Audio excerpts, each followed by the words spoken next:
At some point. The whole point is we're back to like hot, pretty, blue-eyed, blonde-haired woman doing ads again for national organizations. The Fruit of the Loom logo. What is it? Fucking cornucopia. Apparently, no, it's not. Wait, what? I don't care what. I actually don't even care what the justification is. Just make it a good one so it sticks in the media.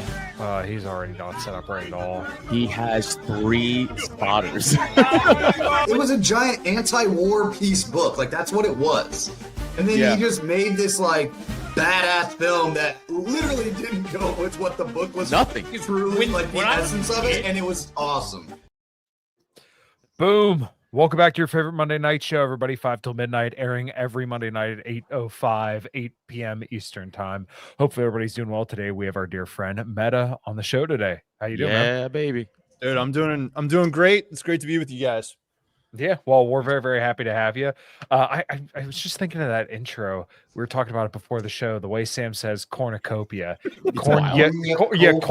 Yeah, apparently there's like a Y in there. Cornucopia. And then also typo looked very Jewish in part of that with the hair and all. Sorry, taking scalps already. Yeah, well, the best part is Sam's not even here, so like we can really pile on. He can't even defend himself. He can't defend himself when he is here, Meta. I don't know. Yeah, even the chat's got to go after him. Yeah, they'll start trashing him in 2 seconds. Just give him time. But sometimes before we even start, they're already rowdy in the chat. So they're like, I'm here to make fun of Sam. Sam's a twin. Sam's gay, and all those things are true, by the way. So I don't know if you guys know this, but like before I moved out to the Pacific Northwest, Sam was actually in my neck of the woods, and he came to my like going away party where we like had we did like a camp out thing and whatnot. He brought one of his girlfriends at the time, who's now his ex or whatever. And so I've met Sam in person, and I like Sam. He's a cool dude, but you know, he definitely brings it on himself a little bit. Brings himself a lot of it. Yeah, he does. Oh, speaking of the devil. There he. My God, dude. Oh no. I'm waiting to see a small, tiny Irish cock appear out of nowhere. You might be a long time. What if he accidentally like drops his phone and he does show his? That would be the funniest goddamn thing in the world. Oh my God. I mean, we would have to pull this episode. We would definitely get a strike. We'd have to go offline immediately. Yeah. For Sam yelling at us about strikes, this is strike territory soon. I'm waiting to see. You're not even. He doesn't even flush. What a piece of shit. Oh my God. There you go. Good job. What the hell? Look at Eddie's comment. Problem with society. He's getting stage fright. Jay Porte, I just unsubbed from Ill Scholar. Dibble did nothing wrong. Yeah. Hey, you got 2 hands, bro. Yeah. Also, who washes their hands if they pee? What are you, a woman? God. Yeah. Rub it on your pants and keep going, bitch. Anyway. Hold on before you email. I guess we do have a topic today. We do. Adam, go ahead. No, so apparently Candace Owens is getting death threats from the Macrons over in dear old France. Yeah, I thought it was only in America if you told a man that they had a vagina, or what the hell am I trying to say? A woman that she had a penis. Then that might get you killed. But apparently, if you do that to the government, then they don't fuck around. They don't. Yeah, I know. They really are going hard. Man, we lost him. Wow. The French are after him. It's just you, typo. I hate this guy so much. This is what she said. That's what she said. That is what she said. She said this. All right, I gotta read it now. Urgent. 2 days ago, I was contacted by a high-ranking employee of the French government.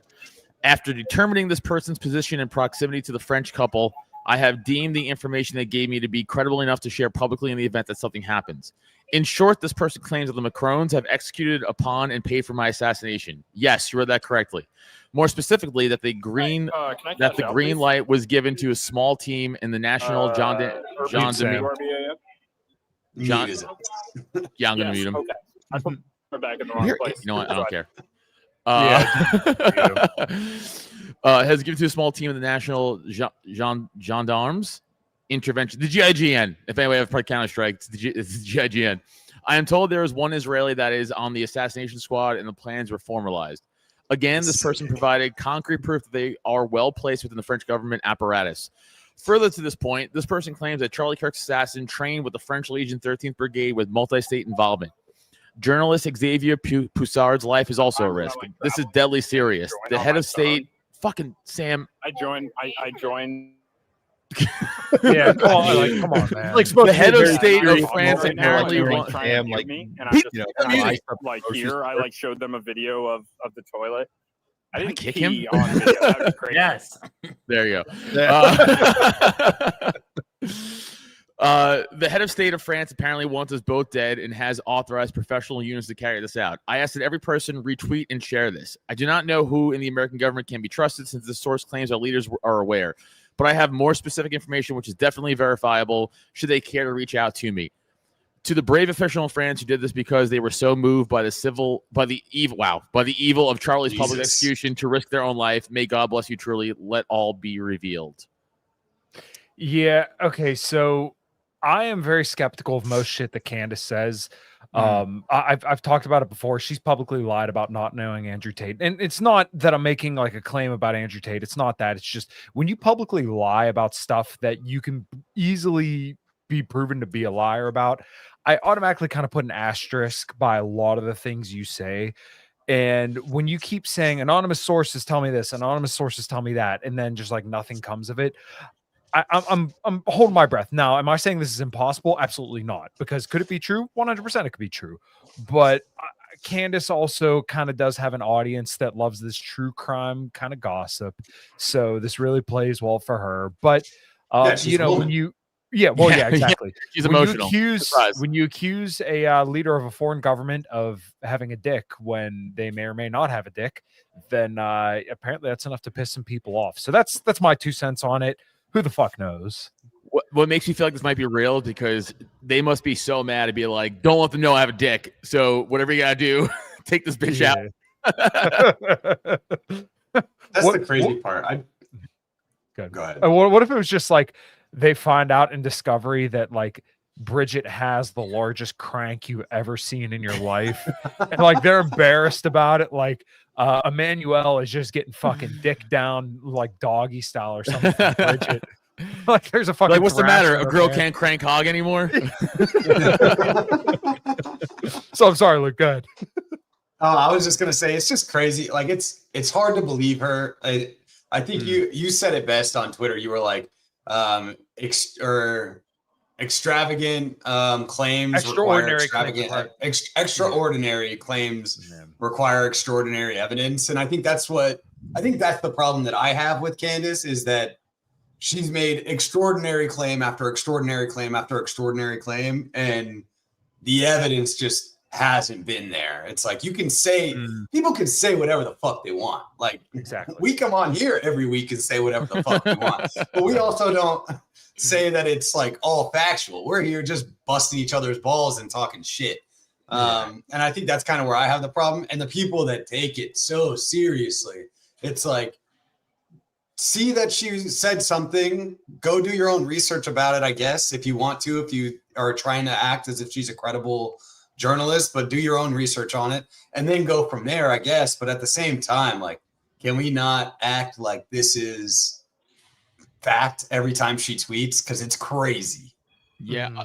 Or it's one of those things where like we're like, crazy fucking black chick, and then 6 months later she's shot and we're like, she had something right. That. Yeah, and I'm totally I believe it. Yeah, and I'm totally open to that. Meta, go ahead. Well, I was just gonna say it kind of sucks that like her like proof of that this is real is like if someone actually tries to assassinate her or like does get to assassinate her, right? So right.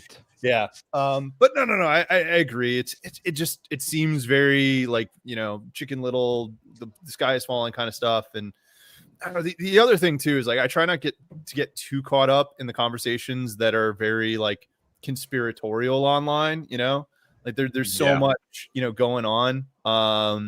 But I don't know. Like I wrote a thread recently about like women in political movements. And I don't know. My whole thing with Candace is she's just like a little off the rails, right? It's just like not good for the branding, and she's been taking some weird pot shots like at different people, and I don't know. Like you kind of want your like schizo commentators, right? You know, because it's entertaining. Yeah, you need a few. We already have Alex Jones. Yeah. Well, yeah, but like Alex Jones, like he's like mainstream boomer slop at this point. Like that's how I look at Alex Jones. It's just that like he really doesn't add anything to the conversation that at this point that you wouldn't hear from any other guy on Fox News or something like that. Like, you know, maybe 20 years ago he was edgy, but now when you hear him saying like, oh, we can't talk about Israel, we need to talk about this, I'm like, all right. And then supporting the whole regime change effort now in Venezuela. And I remember at one point right after October 7th, he said Iran's going to get us into World War III. And I was like, bro, come on. He was right about the frogs being gay, though. He nailed that one. He was. He was right about the frogs. Yeah, he was right about the frogs, but like a lot of his stuff, I'm just like, dude, this is just like low effort, Ian Miles Chong style fucking slop that you're just putting out to everybody. And one of the other things I remember right before the election this past year was he was saying they're going to storm in Hillary Clinton. They're going to bring Hillary Clinton on the floor, and they're going to get rid of Joe Biden, and they're going to put in Hillary Clinton. And then it just never happened. And there was never like, oh, hey, I got that wrong. It was just moving on to the next thing. Let's throw more shit at the wall and see what sticks. Yeah, it's entertaining, but yeah. Yeah, it's like the Q stuff where they're like, they're all in Guantanamo Bay, like getting you know, trialed or whatever. It's just body doubles, you know, like come on. Barack's on a yacht while he's saying this. They did turn the frogs gay, and they did do the thing that will get you sued for $1 gazillion. I'll give him the thing about Sandy Hook, too. That whole thing is fucking shady as fuck.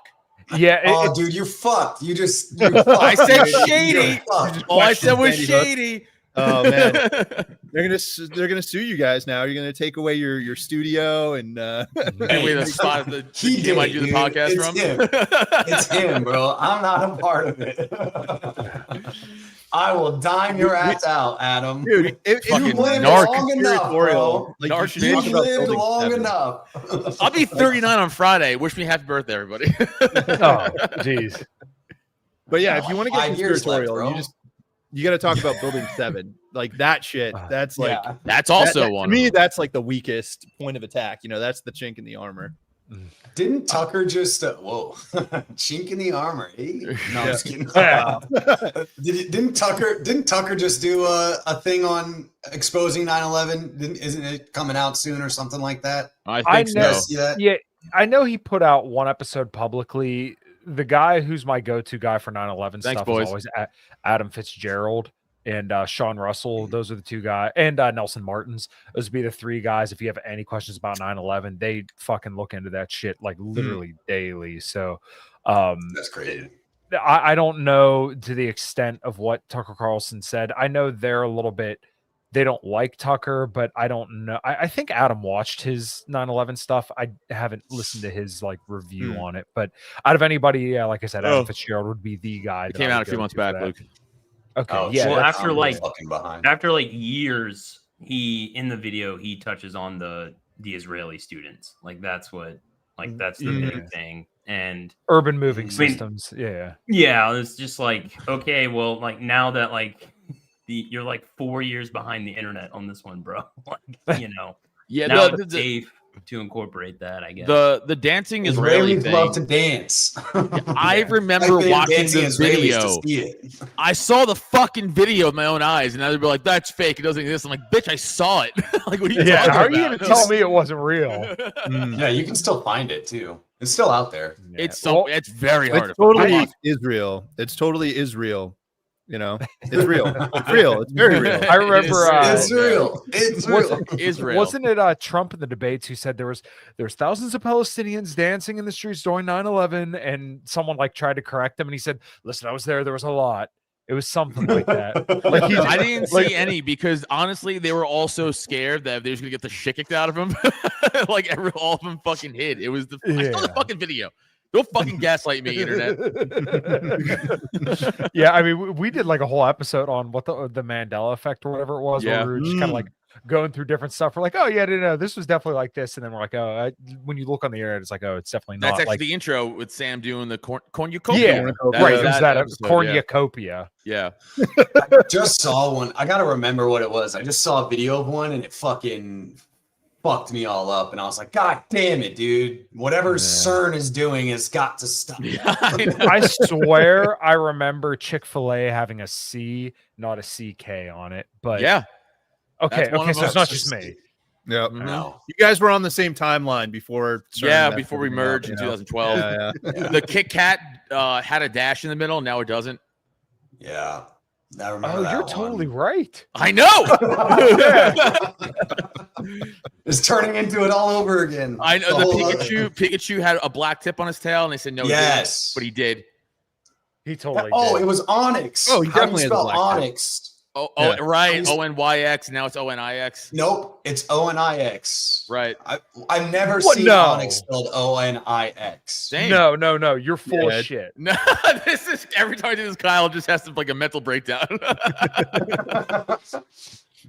Yeah, look it up. It's ONIX now. Dude, you were not. Yeah, you were not going to gaslight me into telling me that Onyx was never spelled with a Y. Dude, I know. I remember it. I have the card. Now it's ONIX. Look it up. Okay, my brother has like folders and folders of old Pokemon cards from when we were kids. I'm about to message that motherfucker and be like, listen, it's gonna say better have an now. Onyx. You better have an Onyx card in there, and it better have a Y on it. It doesn't. But do you guys remember America when it was like majority white people? Because that's how I grew up. I don't know. If you guys I came from the timeline where. So, a little bit of a shameless plug. I had Jeff Deist on, formerly of the Mises Institute and currently without monetary metals last night. And he kind of put this idea in my head. And I'm surprised, like, I haven't heard this talked about more. But he says, I think they're completely full of shit when they say that the U.S. is only 330 million people. He's like, I think it could easily be 500,000 people. Like 400,000 to 500,000. And like, the more I thought about it, I'm like, that actually kind of makes sense. And obviously this is just kind of like there's no way, because New York City is so many people. Staten Island has 600,000 people on it. Well, yeah, but what I'm saying is like, just anecdotally, you go around, it's like, yeah, they're just like, I swear when I was younger, there just wasn't this many people around. Because we imported all the fucking paperwork Americans. But like what I'm saying, yes, right. The call center, the paperwork Americans, the call center Americans, Carnival Cruise Americans. Well, they've always been here, apparently. Oh yeah, we dragged them over here in the fucking 1500s. Yeah. Who built the boats? Who built the boats? Yeah, I was about to say, I don't know if that's a we thing. I think that's more of a they thing. That's true. That is true. A them thing with the oh geez, here we go. Have you guys seen the posts of like the Holocaust survivors going around, and it says this one survived 6 camps, this one survived 12 camps? I'm like, they're very bad at their job. I'm sitting there looking at that. I'm like, 12 camps? Like, Jesus Christ, this number is just going to keep going up. In like 50 years, is going to be this person survived 80 camps. Can you believe it? Yeah, I know. And they keep getting older and older. Or they keep like, it was what, 90 years ago now, World War II? I want to know the rationalization for moving them from camp to camp. Like, what's the point of that? Right. Audis Cat said Onyx is a mineral. Right. Because Onyx was a rock Pokemon. That's why they named him that. Yeah. Right. Why would they name it ONIX? It doesn't make any sense. Yeah, exactly. 12 camps. I'm sorry. You could get me with maybe 3 camps, but when we're talking like 6 to 12, I'm like, all right. Yeah, that's just, I can't believe that on the face of it. By the way, 12 camps makes as much sense as ONIX, dude. That's how much sense it makes. If Sam really cared about the show, he would get T-boned in an intersection right now driving. He's got to wait until we have like a very good comment or exchange, and then punctuate it with Is there a BLM protest going on near you, Sam? Honk. Yes. Yeah, go. So I was surprised you guys didn't kick it off talking about the reveal of the locations on all the accounts on it. Yeah, that was on my list to bring up. That. Okay, yeah. Well, fuck it. Let's get into it. The Homeland Security account. Yeah, that was wild. Based in Israel. I thought that was a fucking like Photoshop meme, dude. No, yeah, Anybody evidently just that one was real. screenshot I've seen videos of people like going to it, clicking it, opening it, seeing it. Okay, right? so I tried that. I tried, and they don't have the location of it anymore. So they cut all of these because they basically realized like, oh, like the jig is up. There was a bunch of accounts that we didn't want to like reveal where they were actually from, so they cut it. And then when they brought it back, the other thing that they removed was they used to have, when you first logged in, when you first created the account, it also had that location. Now they've gotten rid of that one as well. Yep. And okay, another thing too is the I forgot his name, but it's the guy that is basically kind of making all these changes on X. You can follow him on there. He's not Elon. McKeeb or whatever. Yes. Yeah, something like that. And so if you can follow him and he'll tell you like the changes they make and why they do it and stuff. Well, they originally did that, well, they allowed, it was government accounts to be able to see that. And then they took it down. And then their excuse was, well, we don't want, any potential act of terrorism to like target any government official, like wherever they're at. And like, that was their excuse. I was like, okay, well, what about us? Yeah, dude. It's just like, okay, dude, but you're, but then he went no longer. He did go on an explanation that there's like a week or two delay on it now. So like if you do go visit Canada for whatever, a couple days and then come back, it won't show that right away. It'll pop up a few weeks later. But yeah, it was like he was getting dogpiled over this Homeland Security thing. And the first thing that the Homeland Security account did was kind of make fun of it. Like it, dude, that was the craziest part to me. Oh, yeah, like the Trump, and looking surprised. And their excuse was it was a glitch, and it was like, okay, man, if it was a glitch, why didn't it pop up and say like Turkmenistan? Turkmenistan, Russia, Japan, Israel, Mexico, Canada. The one place everybody had a problem with. Yeah, just the one place that literally the past 2 years, the entire internet has been accusing of controlling our government. That's the location, right? That's just it's just crazy. For Did you see all the a lot of the Trumps were Macedonia? Yeah, I did see that. Yeah, I found one was Macedonia, and what the hell were some of the other ones? Like there were so many. So one of the big things for me was that they had there was a bunch of accounts that were in North America, right? Yeah, it's really just Canada or Mexico. Yeah. Like if you weren't in the United States, you were not in the United States. Trust tree. Yeah. I really know where Macedonia is. I know. Adam replied to one of my tweets because it was some MAGA account, and he was like, "Where the fuck is Macedonia?" And then I Googled it, and I'm like, "Oh, it's in the Balkans." And I said, "Yeah, so it's in the Balkans." But I had to Google that. All I know is Alexander the Great's Macedonian. That's all I know at Macedonia, and I couldn't tell you where the fuck it is on a map. Nor do I care, really. But I just know Alexander the Great was from Macedonia. That's where my knowledge ends of Macedonia. The biggest ones I saw was like all these like Europe. It was like fake European women. There was like someone posting about Native Americans all the time, and like all these ones were from India. Like, yeah. All the fake masculine, all the like masculinity accounts that write clearly like AI threads. Right. It was like 100% of them were from India. Yeah, there's so many Indian and Pakistani accounts. It was crazy. Brown hands. Nobody checked back yet. I saw one that was like, "Oh, this makes you wet." It was supposed to be like a seductive guy one, and it was India. And I was like, "Well, they make you something." Dude, so that's like somebody made this post. I thought it was so fucking spot on. Where it was like your AI cat girl or your cat girl robot girlfriend. Yeah, I saw that one by some like guy in India. Like that's your future. It's like, oh yeah, it's fucking wild. A lot of fucking grifters, man. I mean, they're playing the system, and fucking a lot of boomers ate that shit up. That's who their followers are. It's all boomers. They still eat up the AI shit. The AI I know. We talk about. I feel like every week we talk about boomers and AI. It fucking kills me. Bad. But I was checking like my mutuals, like people I will associate with. I was like checking their account, dude. I was like, where which one is it? And there was that brings me up, North America. And this motherfucker is an Android guy, and you're a scumbag. No, we are Android people. We do not trust iPhone people. It's for gays and women. That's for gays. That's with your little shitty green text bubbles. Gay. Wow, dude, you sound like every woman in college. Good job. Yes, Thanks. you're a white woman. I'm an educated white woman, right? And Apple's where it's at. I don't give a fuck about your. Listen, I do more on it. Suck my dick. You don't do shit on it. I'll give you a pass, dude. You're a boomer. Like they can't handle like actual smart technology. I get it. What are you doing that I'm not doing on my phone? Nothing. More than you. No, boomer. you ain't doing shit. You ain't doing shit besides fucking thinking you're better than us. Kyle, you an iPhone guy? I'm making the AI videos you retweet, dickhead. I'm making the AI videos you post on fucking goddamn Facebook, and it's like, look at this line chugging down fucking 40-ounce Slurpees. Sam's an Android guy, but that makes sense. Cool. Oh, so you guys are like Sam?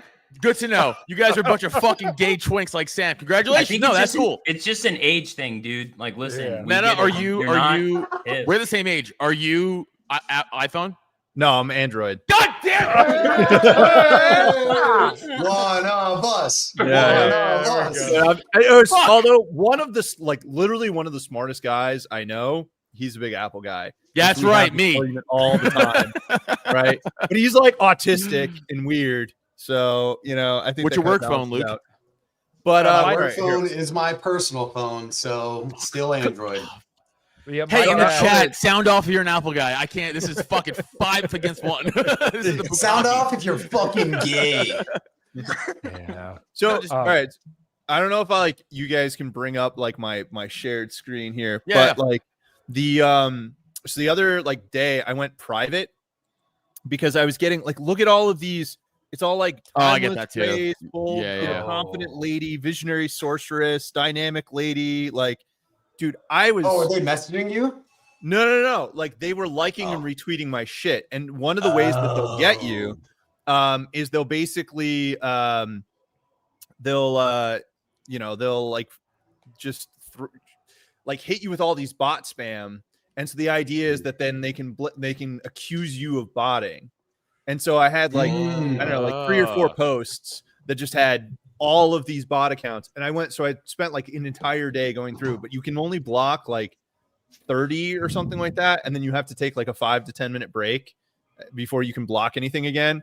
So I spent an entire day going through and blocking all these bot accounts. And then since then, my reach has gotten way better, but it's insane. And I'm kind of curious, I'm going to go back and look at some of these accounts. I'm really curious to see if where they're from. I can go into the thing and they're all probably from India or something like that, Yeah. I was going through my requested messages. It's just all OnlyFans bots being fucking send me money. I'm like, get away, whore. Get out of here. Yeah, but they're all AI generated anime girls. Yeah. That promote Bitcoin. Oh yeah, they're all based. It says South Asia. But the other thing they do is they'll people will farm up their accounts and then they'll sell it and then they'll change everything on the account face. Oh, they build up those followers and then sell the account and then.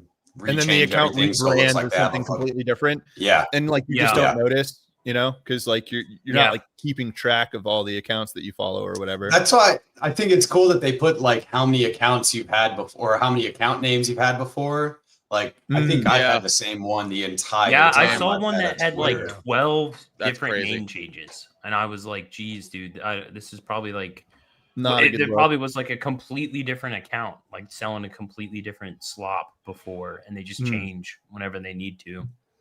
When one's cold, And there was another guy, I did follow him, and then he rebranded, and he went from he made his, I forgot what it was. Oh, it was against lockdowns. That's what his whole count was about. Was just lockdown stuff.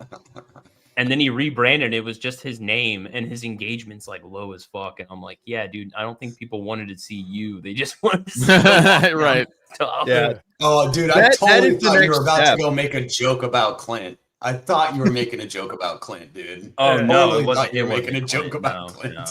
No. But to jump on Luke's comment, there's a guy Luke, whatever, in the comments saying we should just get the lines cut. Right, like that is the inevitable next like step. If they actually cared about giving us the features that we really wanted, being able to say I only want to see accounts in the United States, that would be such a game changer. Or at least, be able to like no Indian accounts, no Israeli accounts. Yeah, I mean the internet gave us the just outright showing of what India is, which is just dirty street shitters and grapers. Like that's all they are, dude. It's like the whole like leftist push to get like body cameras. I say it all the time. It's funny as shit. Like, well, that backfired. Yeah. You just see people chimping out constantly, and you're like, yeah, I know, right? Yeah, it's actually crazy. Like, India's like PR, like I don't know, maybe people just got sick of their shit. But like 3 years ago, I don't remember that much Indian like hate, like at all. Like I just don't remember it. But maybe our exposure to it, or it's that I'm telling you. It's a very recent phenomena. That's true. And then them like gloating and they've taken over all of these tech jobs, and then anytime you bring in like an Indian like into the leadership position, they just only hire Indians. They're extremely nepotistic. All of the competent tech bros are like, if their company ever outsources to India, they're always like stuck fixing all this code all the time. Like, it's like because of the interactions that people are having. They're just like, nah. They might be the most overall delusional group of people I've ever talked to, ever like associate. Like they think they all look like Greek gods, and I'm like, you guys look like 120-pound soy-titted fucking dirtbags. Like, what are you talking about? Like we're Aryan. I go, you're not, right? So let's stop that right there. You saw that video of the like, there's like this white woman who's like driving around in India, like a gold cart, and like the guy's just like just cranking his hog trow in front of her, and he's like, yes, you want this? And she's like, what? No. Like, that's because white women are retarded, and they think we're wrong when we say like, hey, don't go there, you'll get fucking assaulted. Like, you guys are racist, which is true, but we're also right. So it's like here, there you go. There's your evidence. I don't know what more you need. Well, to me, like everything that we're about, like when I think about like what this is, it's a move back towards like sanity and truth and practicality and just like, like being able to say like the unpalatable but true thing out loud, right? Because it's like for so long, everyone's had these like luxury beliefs of like everyone's equal and it's all like rainbows and butterflies and unicorns, and it's just like no, it's not how it works. And like sorry to burst your bubble and all of this kind of stuff, but like if society is going to run and function and everything's going to be okay, like we have to be honest about how things work. And like that's the thing for me is like a lot of this. I don't know if like if your audience isn't familiar to like my whole gig, right? So I'll like take up a little time to kind of introduce a little bit of my stuff. But basically, I got on like 2021. I started writing 2022, and a lot of it was like, hey, shit sucks, like, but like, what can you actually do about it? And a big thing for me is like talking about branding. Because there's a lot of people that get lost in the sauce of like, oh, I have to LARP as like a, warlord barbarian or, it's like a NatSoc or whatever it is. And it's like, no, you should be like an angry American who wants to take his country back and like cares about being honest about these things. That's racist. You can't do that.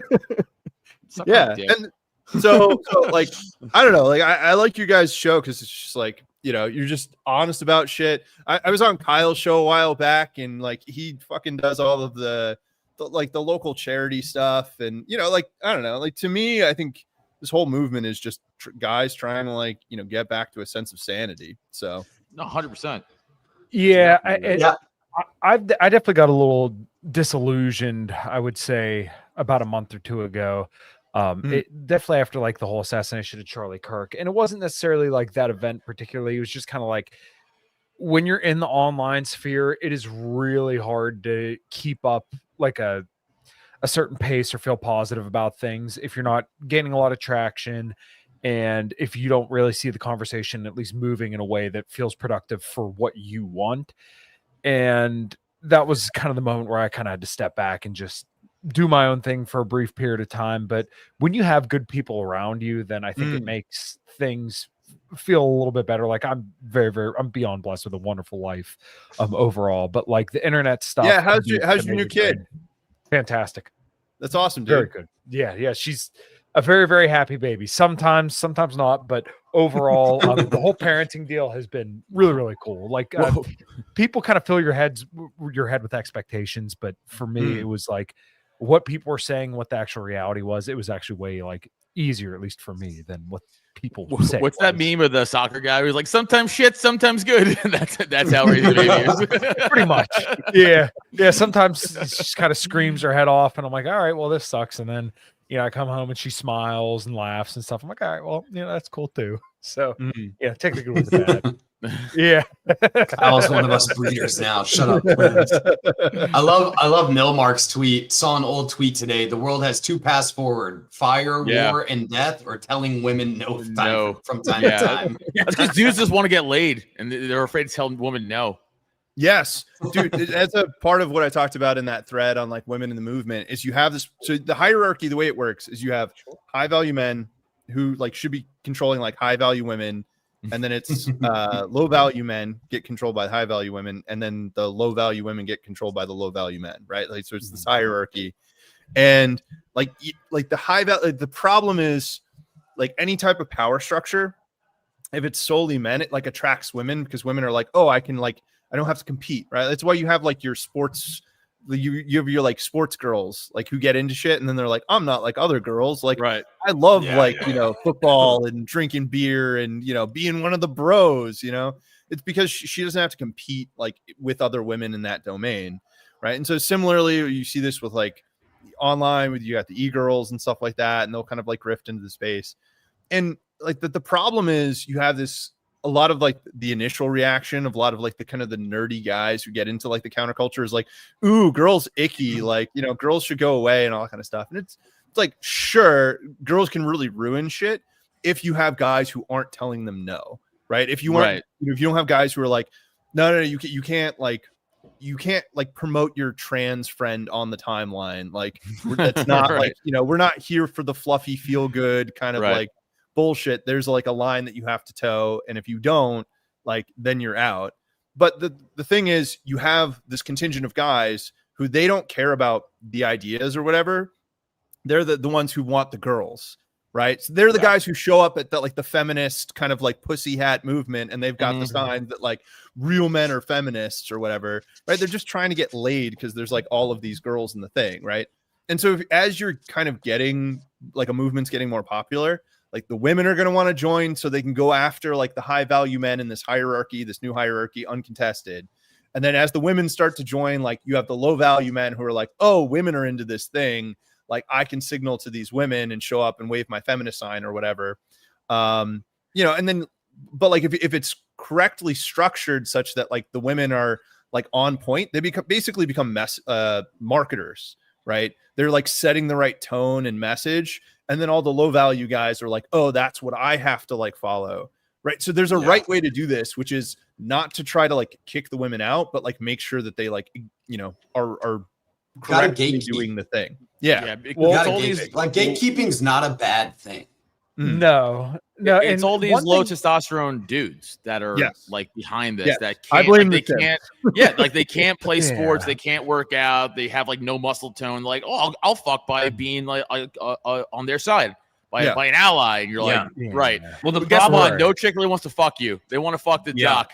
They want to fuck the athlete, not you. You fucking nerd. The problem is that that's a substantial amount of the population. Yes. That is a large amount of population. So like, it's like a weird way you need to like get them to shut up or like, get them in line. But at the same time, it's like, there's so many of them now. Like, I don't know what to do with them. Cause it's like, you could just tell them to fuck off, but like, there's so many of them now, dude. Like you need to move them in a direction somewhere and hopefully in a productive way. Yeah. Well, I think something was, oh, go ahead, Kyle, my bad. No, that's all right. There's so many sedations available, and I think that's the problem with like most people, not just men, but like men can so easily sedate themselves with, and be it porn, be it food, be it just video games, anything to keep themselves from like kind of getting busy. And like once again, just my antidote. I try to never like use my own relationship or anything like that as kind of like a pedestal for people to judge their own lives by, because it's just different. But like, I know for Tyler, me, you got to be okay with the fact that you're a Chad. Just accept that you're a Chad. I try to use I try to throw my caveats out there, but I do appreciate that. I always remember when my wife and I first got together, and I said, yeah, you know, if we have kids, then I would prefer it if you stay home. She's like, oh, no way, I'd never do that. And then like, it was about 2 months or a month and a half before my daughter was born. She's like, yeah, I don't want to like work anymore. And now we're 4 months later, and she may go back to work one day a week, and then my mom's going to watch, you know, my daughter, but like, that would be pretty much it. And it's amazing how much like she's just a phenomenal mom.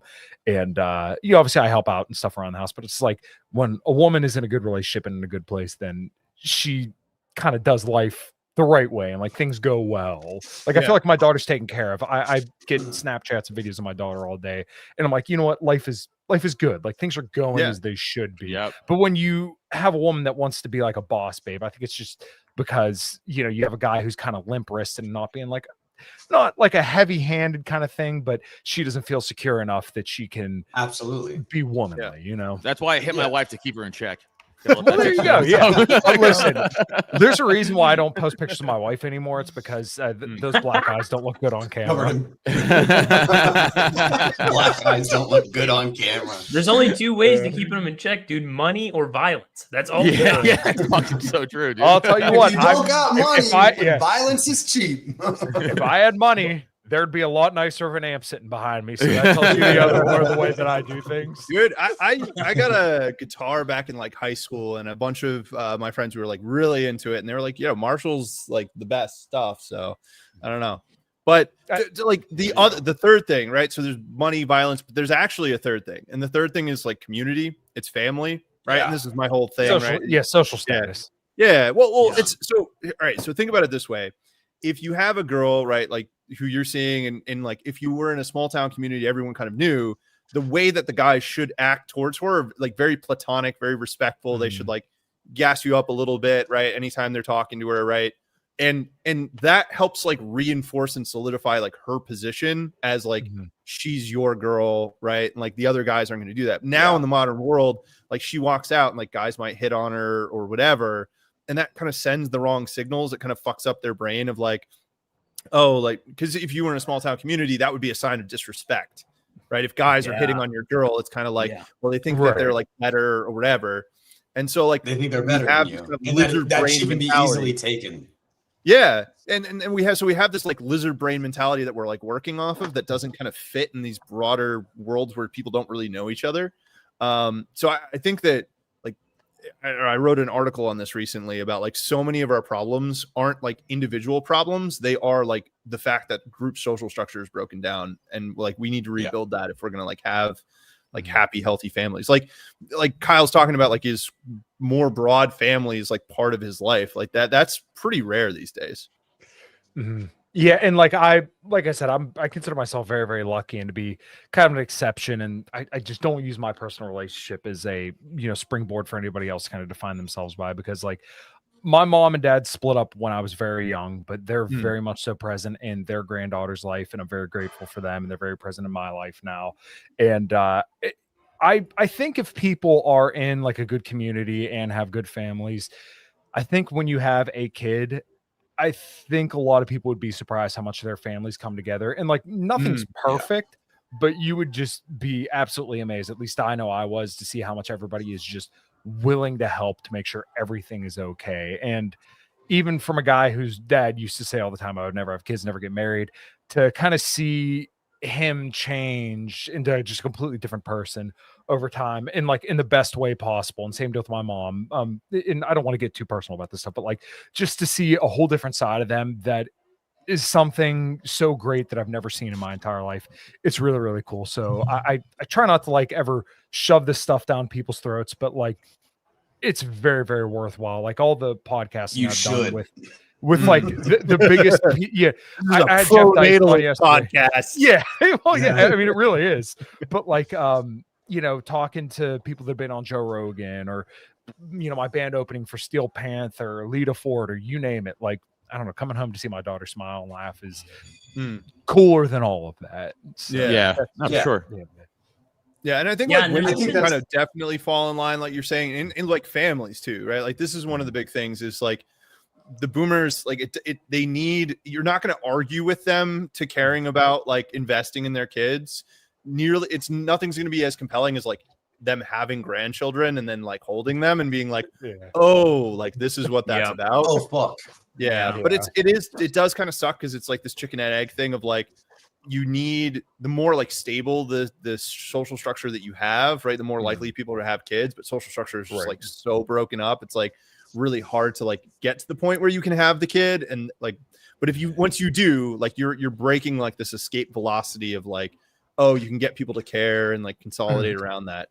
From 0 to 1 is very difficult, but 1 to 10 is a lot easier once you got off the ground. So kind of like to your point, just once you have that momentum, it's a lot easier to keep it going rather than trying to create the momentum. So basically find the right girl and get her pregnant right away. I was just going to say a lot of women are also just awful. So it's like, do you want to have a kid with an awful, like my wife's great, but she is not motherly. So that's why we don't have kids, because she would be, and she says it all the time, she would not be like a very nurturing mother. I mean, she might when she has a kid, right? If we had a kid, it probably changes. Kick in, you know? But she, like, if there's a baby in the room, she's like, no, like saying that shit right back. I think it physically, like, legitimately changes brain chemistry. Yeah, I think so too. I told her that, we're rolled now. Easy. That's gone.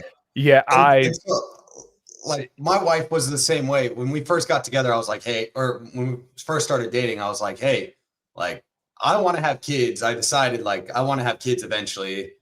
We're dating right now. It's kind of early on, but if that's not something you want, like, you got to tell me, because that's you don't want to waste time. And and I was, at first she was like, nah, like, I'm not really looking for kids. Da da da da da da. She's a professional. Like, she has a couple degrees. She's very smart. She's an intelligent person.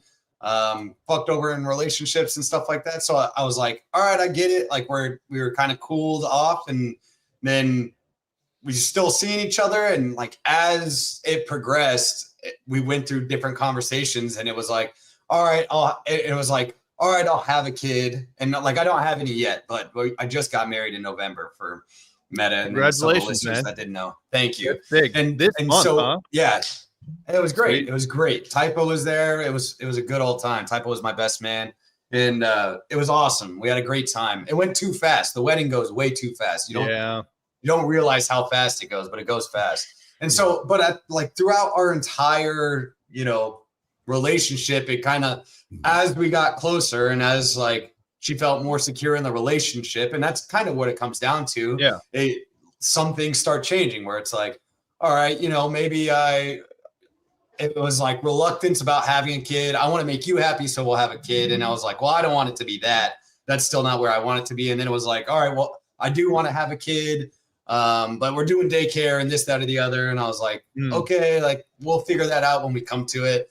And then it was like, well, if we have one, we have to have two because they can't be by themselves. And I was like, God damn, I just said one kid. What the fuck? Yeah. Dude, you need like 10. And then you start taking care of each other, Yeah, exactly. Yeah. Well, and then now she's like, all right, we're married. Can we get pregnant now? And I can stay at home. And I was like, what the fuck? I thought you were going to stay around and work the whole time. Yeah. And so like, that's kind of how it progressed. Like, it's the security. Yeah. Like people need, in general, people need security. It's hard for a dude to find a person that they feel comfortable enough to be in a relationship like that and make those serious decisions where you're like, hey, you could be fuck you guys about the biting the bullet episodes. First off, but it takes a lot because you're giving up half the shit that you work for, right? Like that's kind of and every right-wing male like millennial is telling you that marriage isn't for men. It's not for men. And it's like, yo, it's different. Like I understand where they're coming from, but I think we've gotten such superficial like examples over our lifetime that it's like, yo, fuck you. I saw it. She's legal. She's legal. But I think that's part of it. And it's like being secure in the relationship. I think one of the best things that I heard early on in my life, and that I come back to all the time now is that, especially for men nowadays, is like, you have to realize no one is coming to fucking save you. You have to save your fucking self. And if you don't, then you are these nerdy beta males that we were talking about earlier that fuck up movements because they follow the hot girl thinking that they're going to get laid at some feminist pussy hat movement. And they want to be a beta male orbiter. Yeah, we call that Sam. Yeah, exactly. Exactly. But no that's one is what he's doing right now. You got to figure it the fuck out. Yeah, he's trying to get his little pee-pee sucked. Well, and this is the thing. It's like, all right, so you want the hot take alpha, right? So I've been on like the whole build fraternal networks thing for a while now, and I went to an event it was a couple weeks ago, and it was great. It was out in like the Cascadia area, but put on by the Weaver guys. I don't know if you know like Skilos and those dudes, but you know, they're doing really good stuff. It was like kind of also OGC adjacent, and there's parts I like about the OGC, there's parts I don't, right? But like, you know, generally very on sides, like guys kind of moving in the right direction. But they're all talking about fraternal networks now, which is great. Like that's I think like where the conversation needed to go. But where's the next thing? To me, it's we're actually moving into like a neo-feudal kind of like American dynasty kind of thing. That's like the next article I'm going to write is neo-feudalism and the rise of American dynasties. And the whole idea is like you should start thinking about your family as a dynasty, like especially the boomers, right? If they're thinking about like, oh, okay, it's not just, you know, kid go to college, get job, do well, whatever, because that's just not quite the case anymore. But if you're thinking cohesively as a unit of like, you know, like, oh, we're all into this together. We're going to like invest in like real estate together. Like, you know, my son buying a home isn't just him buying a home. It's like our family investing in like a real estate thing. That's going to be really important. But also kind of what I was saying earlier about like, you get a community around you, like, and to your point, like if women feel secure and safe and kind of grounded, they're much more likely to have kids. Right. And so like, how can you facilitate that? Well, you got to build these fraternal networks, but they got to manifest into something. They got to be these kind of like more tight knit, you know, kind of like feudal, you know, kind of domains, right? So I think that's what's going to happen. Is like things are going to break up at the higher level because the politicians don't fucking care about us. Like this is another thing. Like Nick's been talking about recently, like a left-right coalition. And I think like it has to be right led, right? Because the right is, you know, way more correct on these things, right? But there's a lot of people, especially the younger generations, because that's the other thing is like the boomer right, they're still supporting immigration. They just support immigration legally, right? As long as it's legal. Okay. Yeah. So it's not like a left-right thing. It's much more of an old-young thing. And the younger generations are much more grounded in reality. Like the whole Mandami thing, right? Like there's a lot of memes about it and there's a lot of discussion, but ultimately the Mandami is the left's Trump, right? It's an attempt, like his whole platform was affordability. And, you know, sure, it's through socialism and whatever, and socialism's like retarded, whatever, but like it's their attempt. And so it's funny because you got the right who are more nationalist, you got the left who are more socialist.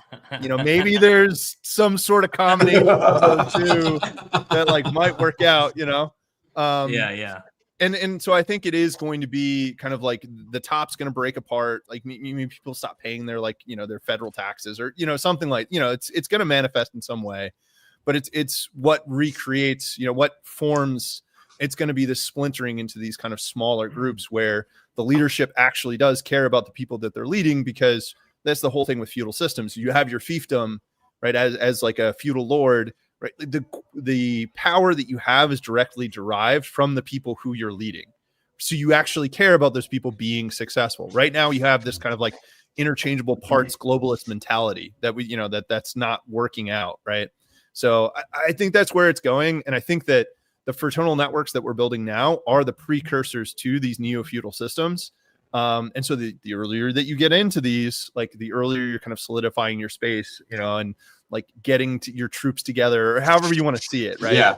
And it feels very memey, but like that's the truth is like, you basically have content creators becoming like feudal lords, you know, like that. I think I kind of agree with Eddie on this, though. There's no coalition with libs. It'll be subversive bullshit like always. He's kind of right. Look at the LP. Yeah. I mean, I'm open to that conversation. Like the thing is, when we think of like libs and progressives, we think of like the most radical version of that side. But there's a lot of people who are much more like middle ground, and especially like the younger generation. Yeah. And at the same time, like there has to be a place for redemption. Like if you do not allow for redemption of anything, then it's no different. Like that's the problem that I think. There's when people talk about like the left, I'm always struggling to exactly nail down what and who people are talking about because, like, I don't know. When I think about the left, I think about my more like dissident left friends who are more like, and I know people are going to figure out what this is, but like social. For a second, I need a message to my ex-girlfriend who is apparently watching our stream right now. Oh, Jesus Christ. Girl, you don't just get to decide that you're going to throw my shit out because you're not mad. There's laws for this stuff. I will sue the fuck out of you. Oh, boy.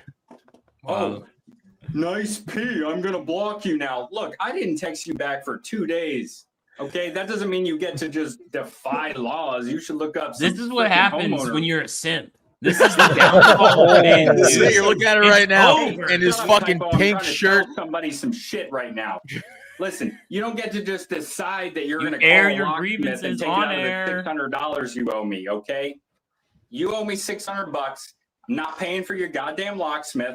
And if you throw my stuff out, I'll see you in small claims court. I don't want to deal with that. You don't want to deal with that. So let's not do it, okay? Unblock my number. I don't want to talk to you either.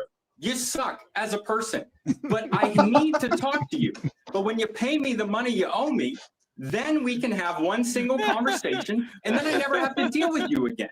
Okay? But no, I'm not paying for your locksmith. You owe me $600. You're going to pay me, and I'm going to get the rest of my shit. And if you don't want me to get my shit, then you're going to pay for the shit. That's how it's going to work. All right, he looks like he's in a B-rated ripoff of Pulp Fiction. He had heroin sweats going on. Like, yeah, exactly. That's crazy. The point I was going to make is that basically, like, I have friends that would consider themselves like socialists or communists, and they're not like retarded like you would think. Like my one friend Nico, I don't know if he would consider himself a socialist. He's definitely a leftist though, and he's a great father to his kids. He's very good to his wife. He checks in on me, asks me how my wife and kids are doing, and like, I don't know, that to me matters much more than your political beliefs. Like if you're just a decent human being to other people, like we can disagree on political stuff, but like him and I don't even disagree on a lot of stuff. Like he's a leftist and he says, I don't believe in income taxes. He's like, I don't know how you could be pro working class and support income taxes. So I'm like, all right, like, well, I think a lot of go ahead. Yeah, I just think a lot of people just don't understand. Like you can be friends with your political enemies. Like people don't quite understand that, but like you can be enemies with someone politically and they can be your best friend. Like a lot of people in history were. We see people in Portland and we go, that's the left right there. And we hate those people. That's what happens. Like that support destroying private property and who would forcibly tell police to stand down when it comes to defending like the homeland. Then it's like, all right, that's my enemy. Yeah. Right. And I think like when you're in like online in the media market, you need to like, dumb things down a little bit for a lot of people. Like this is the left. Yeah. Like this is the left. And if you're on their side, then you're just like these people burning buildings down and shit. And like, I know I have Democrats in my family and they believe in weird shit, but they're not like terrible people. They're not like, they're nice to their kids. They're nice to me. Like they have me over for dinner. Like, it's not like the worst thing ever. But when you're online, people need to dumb things down for the masses. So when they say left, it's like anything that bad happens, it's the left, and the same thing vice versa for the right. So online, it's hard to decipher what exactly that stuff exactly means, but when you're talking intelligently about it, I think we kind of understand. Yeah. Well, I mean, I think like the left has a lot of what you might call luxury beliefs, right? Like everyone's equal and everyone, like criminals can be reformed and all this kind of stuff. And don't get me wrong, like I want like a woman to have that kind of energy when she's like approaching her kids or her community or whatever it is. It does not work at the national level. Correct. And the thing is, as like things are getting harder, like people are losing, jobs are really rough right now, inflation, all of these other things. people are going to have less and less opportunity to have luxury beliefs. And so I think that's going to force the left, or people who might consider themselves on the left, to be more realistic about things. And again, the younger generation, they care about affordability of like a living, like a normal middle class existence, which is, very quickly dying off as an opportunity. And then you also have, the left hates the genocide that's happening over in like Gaza and shit like that. Like, they're kind of the bleeding heart is like, that's how you get them to kind of hate the foreign subversion. And the right, obviously has their own reasons for disliking that. And then people are just sick of the government corruption. Like, I am not a fan of Trump right now. And, that's like a very interesting kind of battle that's happening in the online right. You have what I call like the Ziotech shills who are like, oh no, don't worry, like the DHS memes of like the Halo memes and the Shire shit. And I'm just like, like that's the propaganda that's targeted you. Don't like think that's based. Like the thing that's based is, do they actually deliver on like hitting the deportation numbers and whatnot? And they haven't. Yeah, and that's the reality is like nobody who's criticizing Trump like wanted Trump to fail. Like they wanted him to deliver on the campaign promises that he made, right? But like hating on Trump, because like I don't know if you saw the whole thing with the crypto stablecoin scam that he did with the Saudis, where he he like pardoned CZ and all this shit. Like I follow, there's like a few guys like CoffeeZilla, and he reveals all the crypto scams and shit like that. Like I like his stuff. He's definitely more of a leftist than a rightist. You've got another guy, upper echelon, who does YouTube stuff. He's not really on X. I really like his stuff. And again, he kind of strikes me as more being on the left, but he like is, frustrated by the same things with like the AI and like the crypto scams and whatnot. Like everyone's pissed off about the Epstein files, and these become like rallying points that can unite. Like you've got the APAC tracker people are leftists. Like they voted for Mandami and shit like that. And it's like, all right, like kind of sucks that they're leftist, but also maybe that's an opportunity where you can like work with those people and you can be like, yeah, fucking look at, APAC donations. Like we don't like that as Americans. And so I think this is like a big frustrating point for me is like, there's a lot of people in the online right who get really puritanical of like, oh, if people don't like perfectly understand the same worldview as I have, like I can't work with them. And it's just like you are shooting yourself in the foot by adopting spicy aesthetics and making this about like your unique take or whatever it is.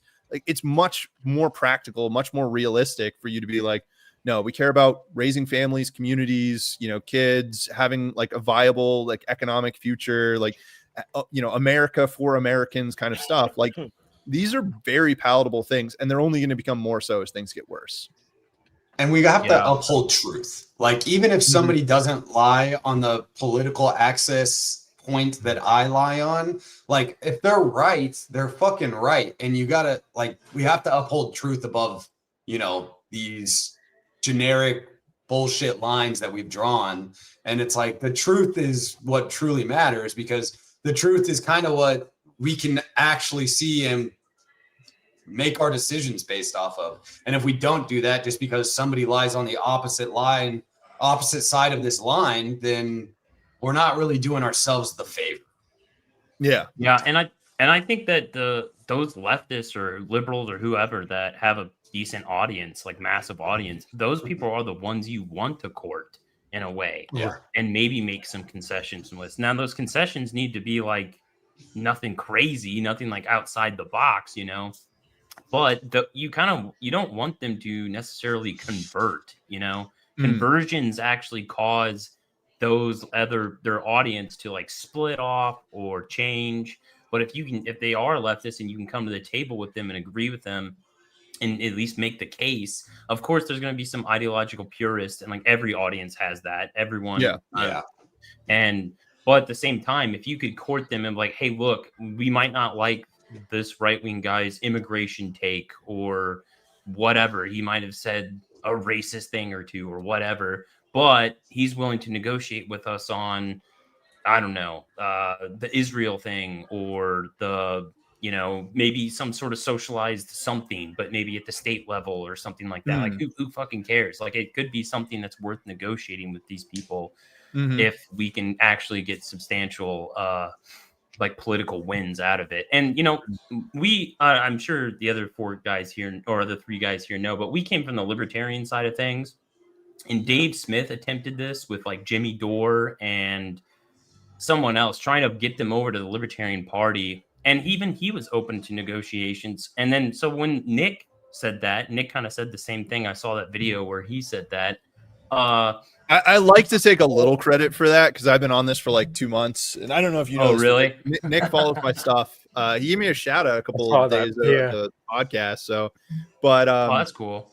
Yeah, it actually came from one of my buddies, Danny Wolf. He runs. He's been trying to get launched this magazine called Hard Reset, which is Hard R, which is a great like little thing. And he's got some really great writers, and his whole like thing is like we want to get fiction written for young men. And your art thing. I just saw your whole post on art. Yeah, and yeah, like North Junior is like, he's great. He did like a documentary on like the whole pagan thing out, and like he traveled in Iceland, and I'm trying to get him to go hang out with like Rogue, who's like doing his stuff on the Asian steppe. Like there's so much cool stuff going on in this space, but and like, there's like some issue that's happening behind the scenes with like that magazine, and they're a little delayed, and hopefully it gets out or whatever. But one of the conversations that I had with Danny Wolf was he was talking to a lot of these young guys, and what he was realizing is they don't really buy into a lot of like the edgy like aesthetics that like the BAP sphere was really known for, but they have a lot of the same fundamental frustrations and issues. And so he was kind of saying like, oh, like it seems like there's this kind of populist coalition, this real populism movement growing. And so I was like starting to talk about this, and even Basil talks about the whole idea of like, look, the Bernie bros were just kind of like rational white dudes who grew up in like middle class America who wanted like to stop foreign wars and all this kind of stuff. Like people like try to be like, oh, you were a Bernie bro, and it's like, yeah, that's fine. Like that's not it's not the own that you think it is, right? It's the same thing with being a libertarian. It's like if you move, like once you realize like, oh, okay, this is almost right but completely wrong, right? You kind of like move past that. And so that's kind of what I think is what's happening now is you have a lot of content creators who, because they planted their flag in this like really kind of aggressive, spicy aesthetic thing, like they're kind of committed. They can't move. But everyone else who's like around them is like, no, we have to move to something more reasonable, more rational.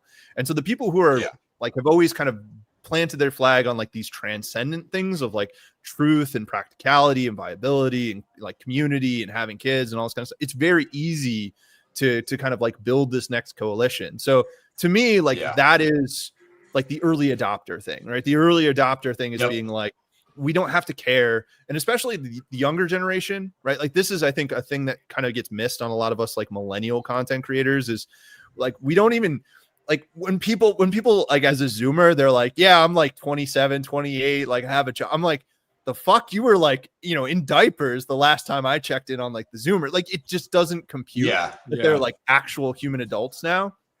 And like we're pretty close around the corner to the fact that like the boomers are kicking the can, they're not going to be around much longer, right? Like Gen X is like kind of, I don't know, they're a weird generation, but like at some point, we got to take the helm, but also realizing like the Zoomers are kind of like the next big thing, right? They're going to have a lot of like influence and power and drive a lot of things. And so I think that's why like Fuentes is such like a big threat to the system, is like he's one of the few content creators who's actually like a Zoomer talking to Zoomers kind of vibe. And I think, and it's like the chimp out on him being like, we can build a left-right coalition. I think they realize like that is the strategy that would completely fuck them over. Yeah. No, I like that. No, that's great. We got to wrap up. Gotta get the fuck out of here. But cool. Matt, tell everyone where they could find you, dude. Yeah, so Metaprime001 on Twitter, 001 Metaprime001.com, as I have a website. I just redid it. Actually, let me. I'll even pull it up and flex it a little bit if you'll let me. Share my screen here because I put a lot of time into this thing. I think it looks pretty good. But so here's the thing. Like you show up, I have this whole bit on like the whole get started is like this 5 steps of the journey. which is like if you're breaking from what I call the mainstream delusion, you're joining this parallel movement. Like, how do you go through that? The archives, this is just like all my content. So I've written a bunch of articles. This is like kind of help people understand some of the key concepts. I have a podcast. I have a bunch of stuff up. We had Kulak on to talk about the necessity of violence. We had Rogue. We had Danny Wolf. We had Josh Neal. I recently did a podcast. Former guest of this show, Josh. Yeah. Oh, I mean, you know, you guys have some of the best guests here on X. So it's pretty crazy. I really appreciate I don't know people why. come on the show.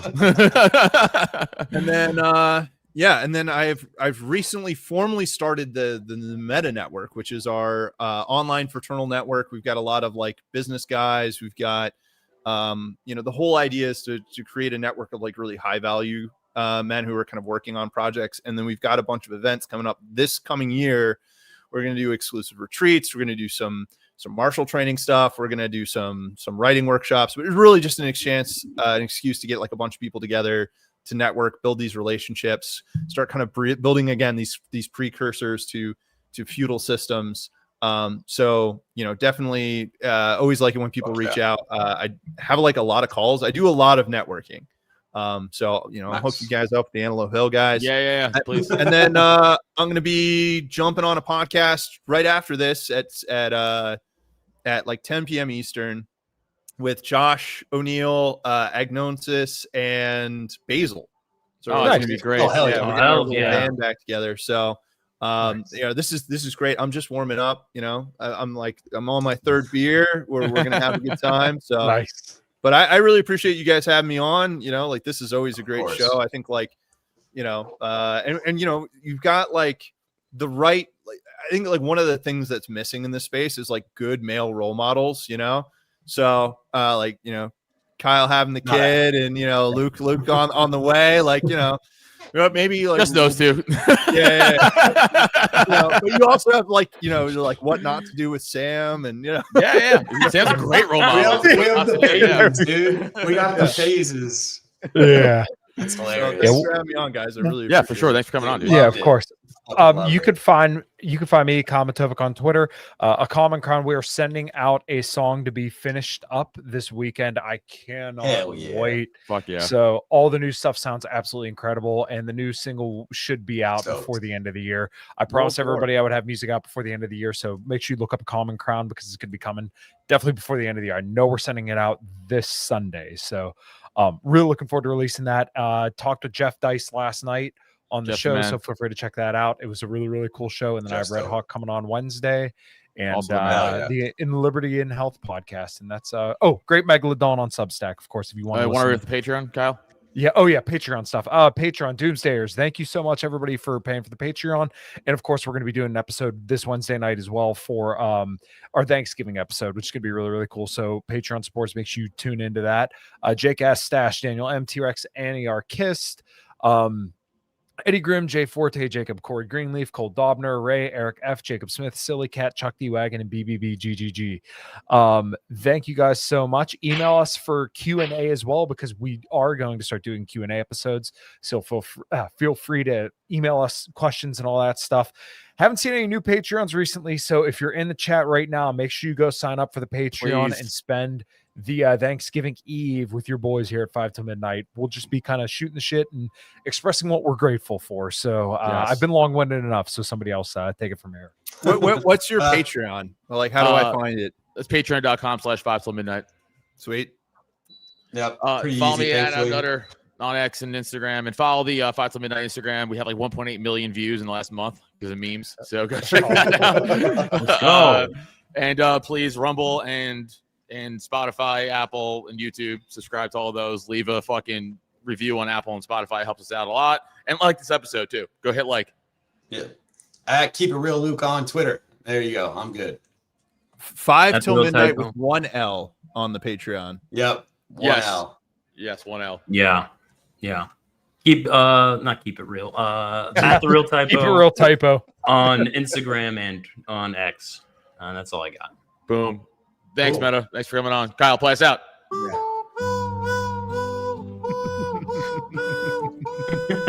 Yeah.